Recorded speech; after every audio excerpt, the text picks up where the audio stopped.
I never said a word when they handed me the eviction notice. I didn't have to. I just slid the original 1923 water rights deed across the polished mahogany table and watched the color drain from the faces of three of the most powerful men in our county. In that moment, 35 multi-million-dollar mansions, the crown jewels of the Willowbrook Estates HOA, effectively became lakefront property. They thought they could steal my grandfather's farm while I was deployed in Afghanistan. They thought I was just some soldier boy, too busy with a war overseas to notice the quiet, bureaucratic war they were waging on my home. These pompous bureaucrats built their perfect suburban paradise on stolen land, complete with tennis-attired Karens patrolling in golf carts. What they didn't know, what they couldn't have comprehended, is that I am a U.S. Army Corps engineer. And that little earthen dam my grandfather built on my property had been patiently waiting for 45 years for someone stupid enough to build downstream. The audacity of their scheme was truly something to behold. But not as breathtaking as the moment the spillway gates finally opened and their luxury development got its first, long-overdue taste of natural flooding. My name is Jake Morrison. I'm 34 years old, a major in the U.S. Army Corps of Engineers and the third-generation owner of 47 acres of prime Texas land just outside of Austin. My grandfather, a man everyone in the county simply called Pops, bought this property back in 1955. It was a time when Austin was still a sleepy college town, and the scent of barbecue smoke, not venture capital, hung in the air. Pops was the kind of man who believed in two things above all else: taking care of the land and taking care of the people on it. In 1978, with the foresight of a man who understood the whims of Texas weather, he built a small earthen dam on our property.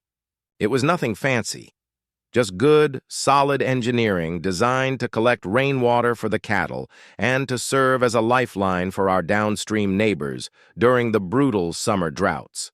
The Army Corps of Engineers, even back then, had a hand in its design, ensuring it was built not just for storage, but for responsible flood control and watershed management.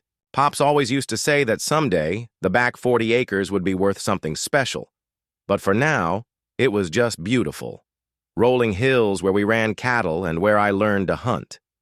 Then came my 2 tours in Afghanistan. My specialty was water management and infrastructure. As it turns out, building wells and managing water flow in the middle of a war zone teaches you a few things about how precious a resource clean water really is, and how quickly and violently people will fight over it. It was during my second deployment that Pops passed away.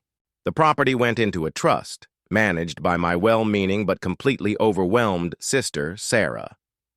She lives in California and knows about as much about Texas land law as I know about surfing. She did what she thought was best.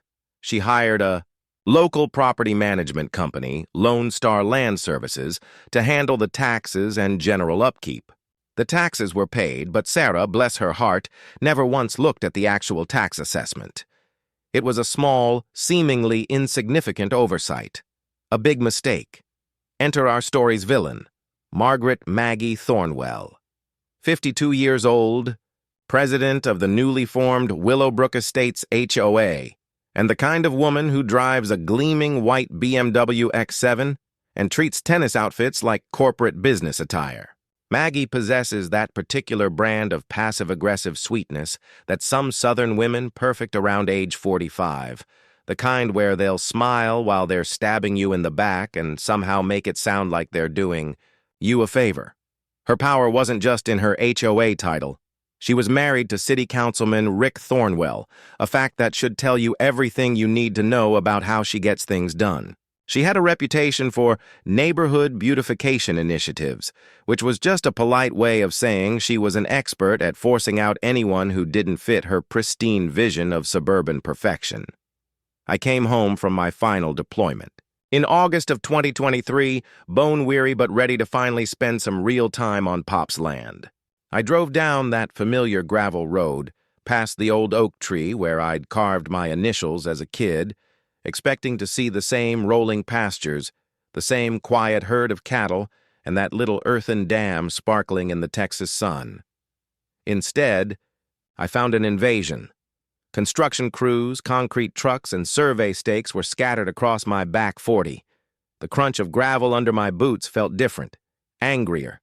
I could taste the dust and my own rising fury as I marched up to the construction foreman. He was a big man, his face sunburnt and weary.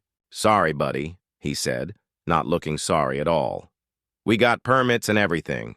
This is Willowbrook Estates property now." I called the police.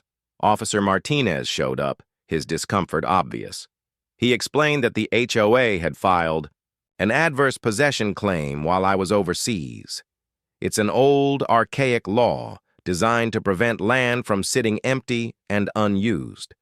But in recent years, it's become a favorite tool of aggressive developers and HOAs looking to expand their empires. They had seen an opportunity, an absent owner, and they had seized it. That's when Maggie appeared, riding up in her golf cart like some kind of suburban warlord, a smug, satisfied smile on her face. Her voice was like syrup, thick and sweet, and suffocating. "Your family abandoned this land, honey," she said, as if she were consoling me. "We're just putting it to good use, for the community." But here's what really ignited the fire in my gut. I discovered that her construction crews had completely diverted the small creek that fed Pops's dam. The water level was dropping day by day, and with it, 45 years of careful water management that had helped our neighbors through droughts, floods, and everything in between.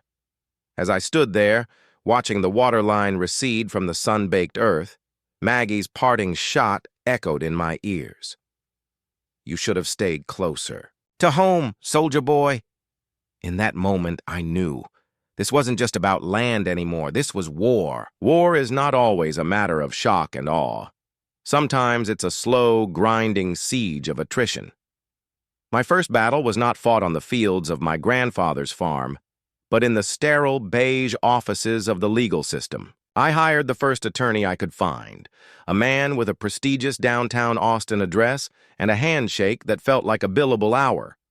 It was a big mistake.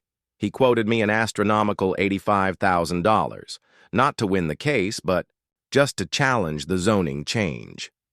It turned out that while I was serving my country, Maggie's husband, City Councilman Rick Thornwell, had pushed through an emergency zoning modification.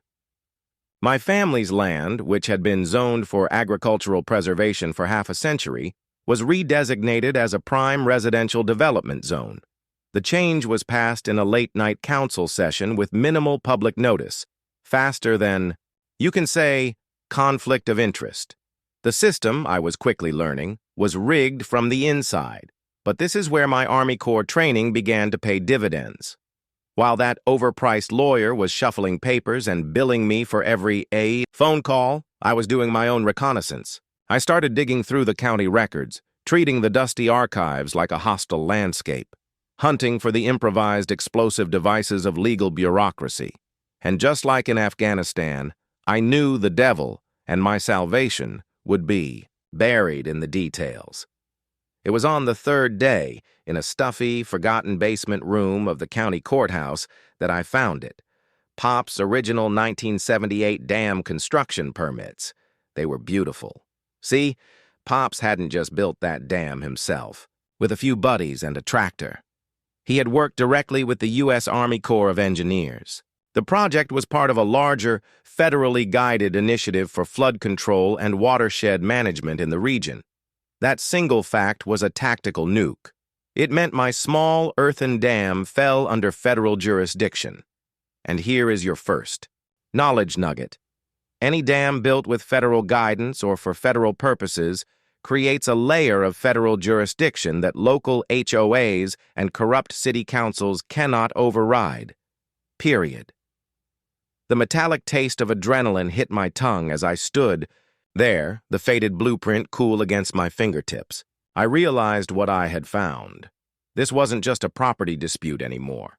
This was a federal case, but it got better. As I was photocopying the permits, a weary-looking county clerk, seeing the military branch insignia on my jacket, took pity on me. "You're looking for old land stuff, huh?" she asked. "Sometimes the real old water deeds get misfiled in the historical archives. Nobody's looked at them in 50 years. She pointed me toward another, even dustier room. An hour later, I was holding a piece of history that would change everything. A 1923 water rights deed buried in the old records. My great-grandfather, it turned out, had purchased the senior water rights to the entire Willow Creek watershed.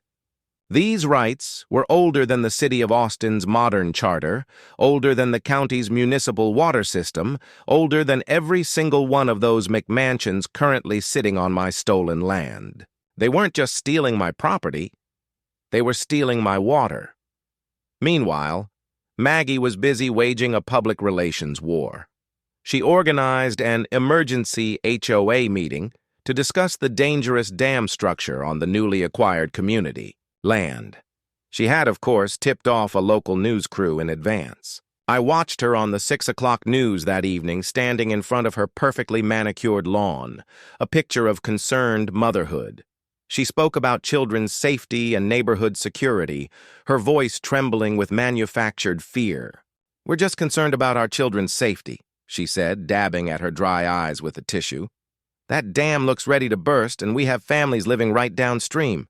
The funny thing about local news is they love a good, simple story, but they're not always great with follow-up research. If they had bothered to check, they would have found that my dam had passed its most recent state safety inspection with flying colors just a year before. But the image was powerful.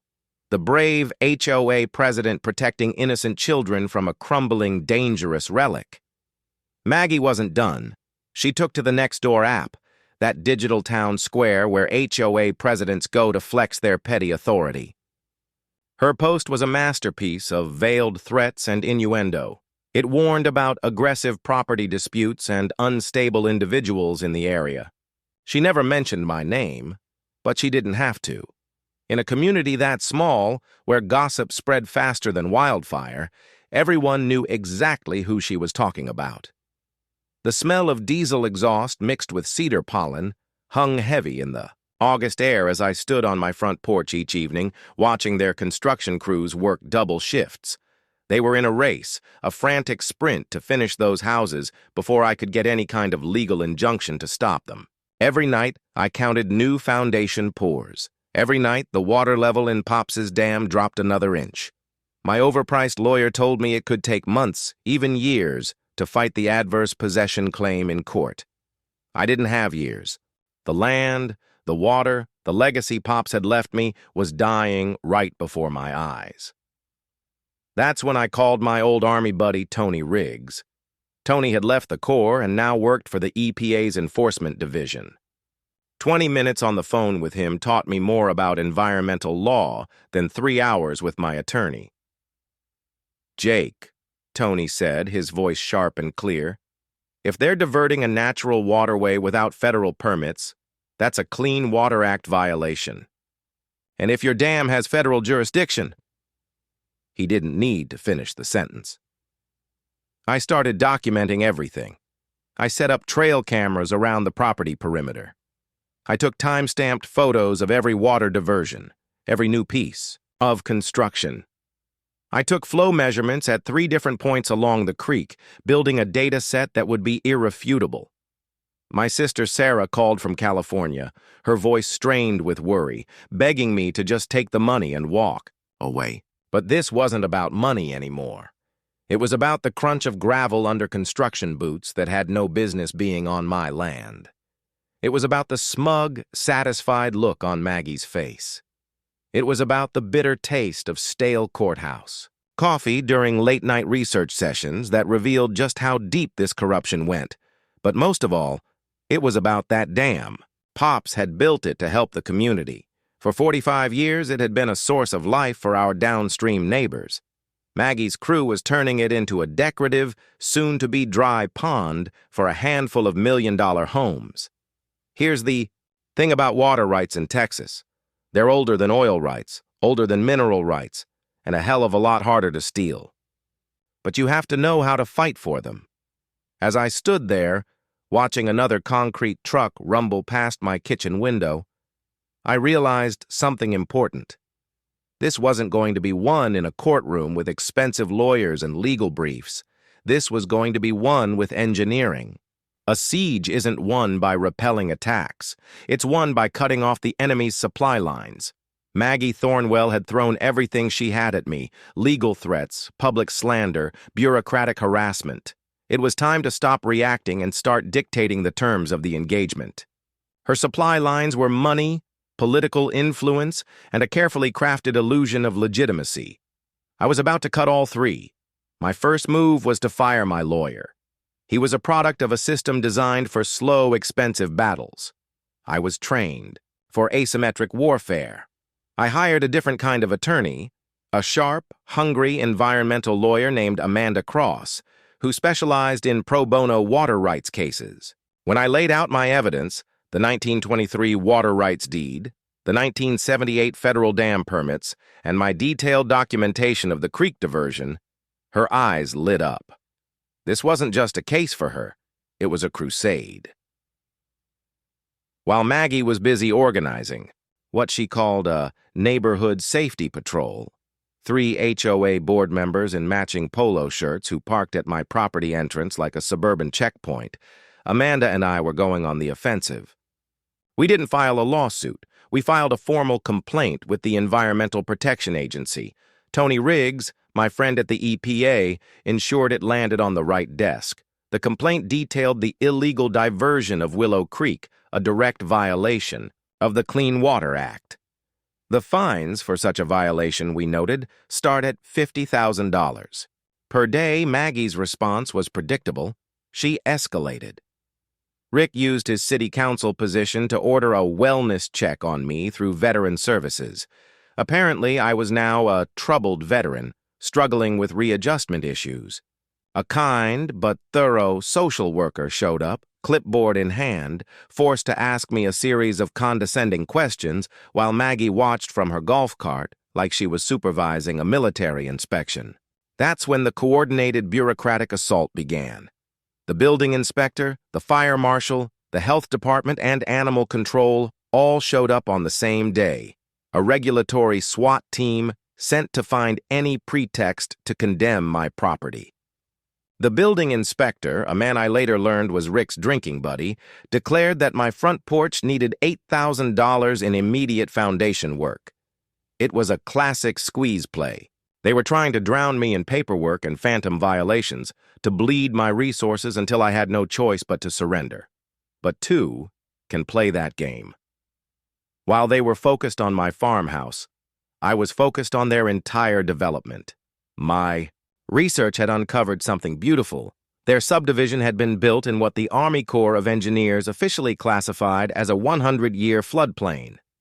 Insurance companies had initially refused to cover the development until the HOA provided a certified flood mitigation plan. Their solution? The permanent diversion of Willow Creek, a plan they told the insurers was approved by all necessary agencies and effectively removed the flood risk. They had lied. Here's your second knowledge nugget: insurance fraud in development projects, especially when it involves federal mail and wire communications to submit false documents, is a federal crime. The deeper I dug, the more I realized this wasn't Maggie's first rodeo. Her previous HOA in Houston had faced a multi-million-dollar EPA fine for an identical creek diversion scheme. She had left town just ahead of the federal prosecutors and set up shop here in Austin, looking for new land and new victims. While Maggie was busy spreading rumors about my mental health and organizing a petition to have my property condemned as a public nuisance, I was building alliances. I connected with other victims of the Thornwells' schemes. I found Miguel Santos, whose family farm had been rezoned out of existence by Rick Thornwell 2 years earlier. I met my elderly downstream neighbor, Mrs. Chen, whose family had gardened on their land for generations, using water from a creek that was now nothing more than a muddy trickle. These weren't isolated incidents. They were a pattern, a systematic land grab disguised as community development. The constant vibration of heavy machinery through my farmhouse floorboards became a daily reminder that I was running out of time. Every morning I watched concrete, trucks rumble past. Every evening I documented the water theft that was slowly killing Pops's dam. But I was also preparing. I installed professional-grade water flow meters at the dam's outlet and at the point of the creek diversion. I calculated the exact volume of water being stolen, 1,200 gallons per day. At the going rate for agricultural water rights in our county, that was a theft of $47,000 a year. Then I got the certified letter. The city, at the behest of Councilman Rick Thornwell, was planning to seize my property through eminent domain for public safety reasons. The hearing was scheduled in just 2 weeks. Maggie's quote in the local paper made her strategy crystal clear. Sometimes you have to protect the community from itself. She was painting me as a danger and my land as a threat that needed to be neutralized for the greater good. But as I stood at my bedroom window that night, watching storm clouds gather on the horizon, I realized something important. Those weren't just rain clouds. They were an opportunity. My nighttime reconnaissance, old habits from the Army die hard, had revealed the dam's final secret. Pops's original 1978 design included an emergency spillway system, complete with hydraulic gates that hadn't been opened since a major flood in 1982. The hollow echo of water flowing through the underground channels during my midnight tests told me everything I needed to know. The mechanism was still functional, and it was designed for exactly this situation: a controlled, strategic release of water to restore the natural flow patterns of the creek. I calculated the volume. To restore Willow Creek to its original path and depth, I would need to release approximately 2.8 million gallons of water. The dam, thanks to recent rainfall, was currently holding 3.1 million. The math was perfect. The timing had to be precise. Using my drone for aerial reconnaissance, I mapped the exact locations of the new home foundations relative to the original, now dry, creek bed. 5 houses were built directly in the historical flood channel. 3 more had basements dug below, the seasonal high water mark. Their decorative, concrete-lined creek beds looked pretty, but they weren't designed to handle an actual flow of water. My spillway system, on the other hand, was engineered by the Army Corps for exactly that. Then, Maggie made her biggest and final mistake. Her crew began installing permanent concrete barriers, completely and irrevocably blocking the original creek bed. This act of environmental vandalism was designed to make my spillway system useless and permanently destroy the downstream ecosystem. But it also gave me the perfect legal and moral justification for what I was about to do. The Weather Service was predicting the heaviest September rains in 7 years. It was the perfect seasonal cover for what the county would see as emergency dam maintenance. As I stood at those spillway controls at sunset, reading Pop's final journal entry about helping his neighbors, the decision crystallized. This wasn't about revenge anymore. It was about restoring the natural order. It was time to open the gates. You don't just open a dam without a plan. This wasn't an act of revenge. It was a military operation with legal cover, environmental justification, and community support. First, I assembled my team. Amanda Cross coordinated the legal strategy, filing an emergency agricultural water rights restoration motion. The motion, citing the 1978 covenant, argued that I was not just permitted, but legally obligated to maintain seasonal flooding for downstream agriculture. We weren't breaking the law.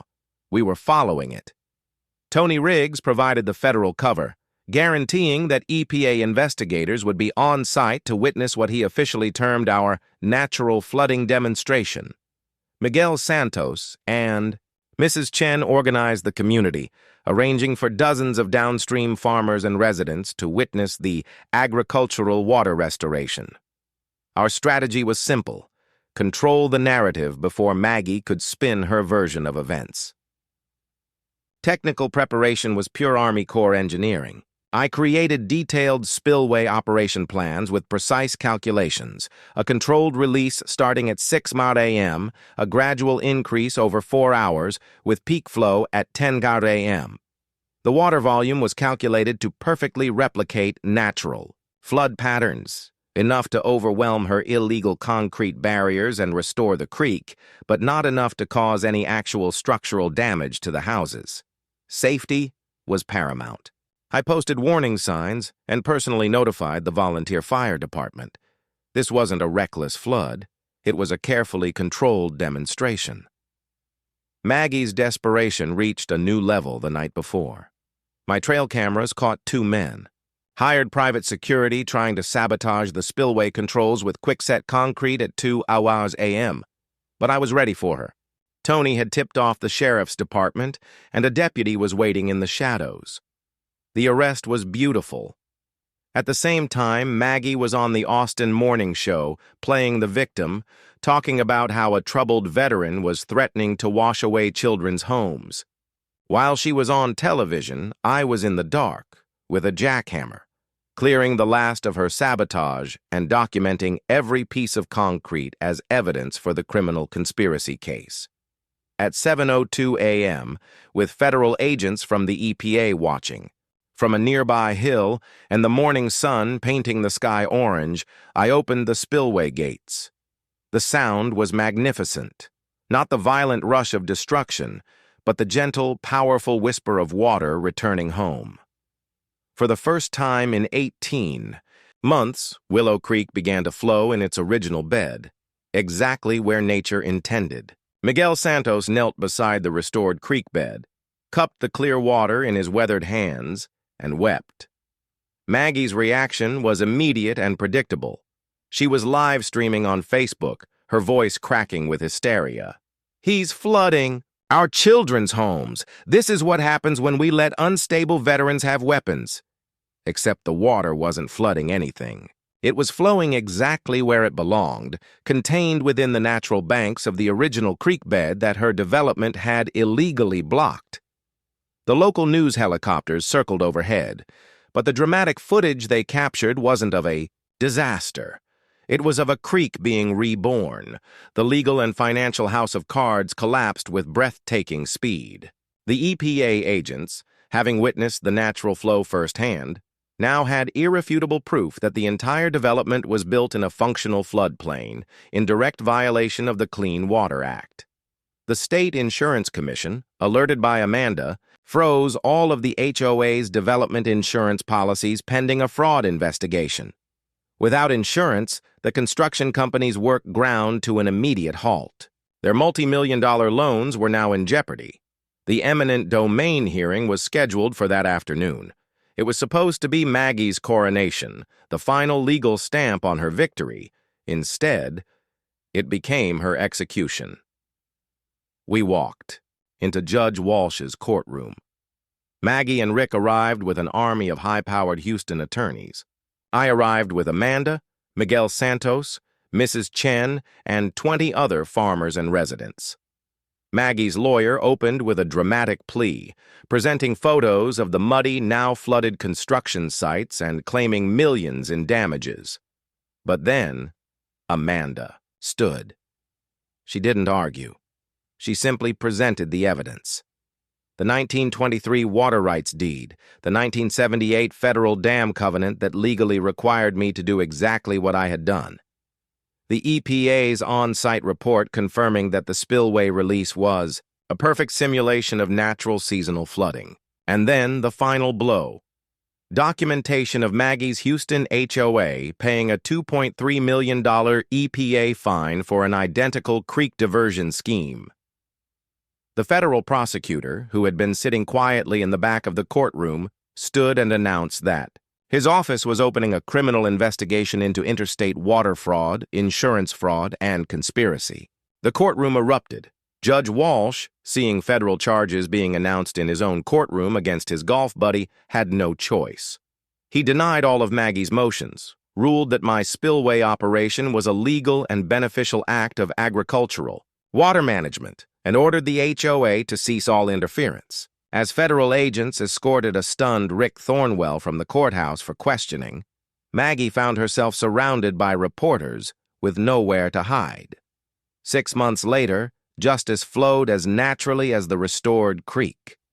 Rick Thornwell pleaded guilty to federal conspiracy charges and was sentenced to 3 years in prison.